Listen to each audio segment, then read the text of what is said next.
Hey guys, I am back with the India series. Again, I've teamed up with the India Travel blog, which I'll link in the description below. It's a really great website, which basically is a collective of different writers who have either traveled to India or even live in India, and they tell stories about pretty much all the great things that you can do if you travel to India. It's all a lot of anecdotal experiences and stuff like that. And it's a really cool website, to be honest. It's definitely one of the more interesting travel blogs I've ever run across, because it's not just one person typing all this stuff up. It's a huge group of people. But yeah, stick around to the end of the video for an announcement. Actually, I'm going back to the old style where you guys vote on the destinations. I guess I'll go over that more at the end. But yeah, if you don't want to stick around. But basically, in this video, I'm going to be talking about your different options for lodging when you travel to India. Starting with couchsurfing, I did a more in-depth video here about the things that you need to look out for in a perfect couchsurfing host. But basically, couchsurfing is free lodging you should never treat as free. But it's a great... Couchsurfing is awesome because you get to meet a local, you get to stay with them, they get to tell you all the great things to do, all the things that you should not do. It's pretty cool. Next is hostels. Now, I talk about that here. There's a lot of things that you need to look out for in a hostel. Sometimes the cheapest option isn't always the best option, and it may be beneficial to spend a few extra dollars. Again, I talk about that here. I like doing these kind of separate videos, so I don't have to do it in this video, so it's not really long and ranty and boring, I guess. And then next, Airbnbs. Again, I did a video about it here. And just like hostels, there's things that you need to look out for in the perfect Airbnb. Again, cheapest isn't always your best option. So yeah, let's look at all of your options for accommodations when you travel to India. Like always, I'm going to start with couchsurfing.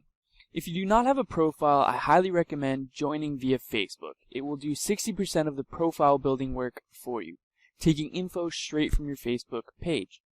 It will also show you any of your friends that are couchsurfers themselves, which is an easy way to get friends and references. I'll be searching Goa, India, a beach town. The dates I chose are 1 week in June, starting the 9th. Under filters, select has references, which again is more important than being verified. Check accepting guests, and under last login date, select in the last week. Join date really doesn't matter too much. You can select the gender and age range of your host if you'd like, but that will limit your options. Under accommodations, you can select if you want a particular arrangement. I usually go with a private room, but in this case, I left it blank. If you hate cigarette smoke, children, or pets, you can go ahead and change any of these. But by touching these, you may limit your options, so I'd leave them blank. You can also select if you need wheelchair access. See what I mean by limiting your options? Let's go ahead and fix this. And there we are, we only get 4 hosts. I do like this one though. He has 13 references, 4 friends, a 97% response rate. Anything above 80% is great. He has 9 confirmed good references. His profile looks nice. This is nice. He's a handsome fella too. His house sounds pretty awesome. His references all look great. One thing you can do is Facebook or LinkedIn search the references to make sure that they are legitimate. Though I've never heard of anyone using fake references. It's just an extra safety step. Let's move on to hostels. I do genuinely love hostels.com. They make finding a decent hostel a fairly simple process. We're going to be searching in New Delhi for a week in June. Now you can search the type of dorm it will be, the features it has, kitchen, laundry, internet. I would skip the neighborhood and located near filters. Under minimum rating, I like to put 7, because if you think about it, a 7.9 is basically an 8.0. Leave accommodation type alone, and under dorm type you can choose which you prefer. Here's our options. There's 17 to choose from. I do like this place. Joey's Hostel, 9.1 rating, $6.77 for a room. Not too bad. It's got everything we'd want, 24-hour security, kitchen, laundry, video games. Great reviews overall. Now remember, if all possible, book directly. As you can see, it's $6.77 to book through a booking site, but if you go directly, it's a little cheaper.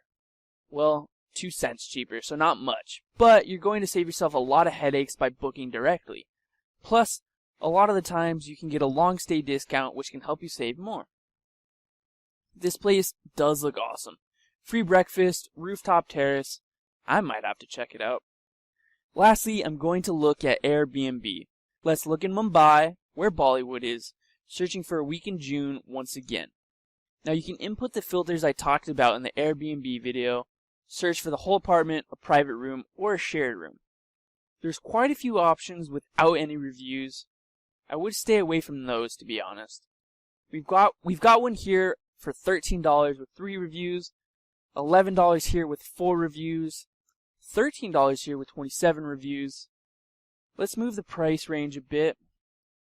Whoa, okay. The whole apartment for $28 with a lot of reviews.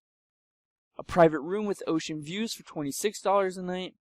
There are definitely some decent options for a private Airbnb in New Delhi. So there you go. I hope that helps. In the next couple of videos, there might be 2 or 3 or more. I'll be kind of detailing all the things that you can do when you go to India. India is huge. It's a huge country. So there's a lot of stuff that you can do when you travel there. And I'm going to be talking with people who actually live in India. So it's going to be really cool. You guys are going to get kind of first-hand knowledge, and you're not going to get knowledge from me basically looking on Google. But yeah, again, in the description below, there's going to be 10 destinations. You guys vote on the one you want me to do for the next series, Series 7. I'm going back to the old style because it's cool having you guys interact with me. But yeah, see you in the next video.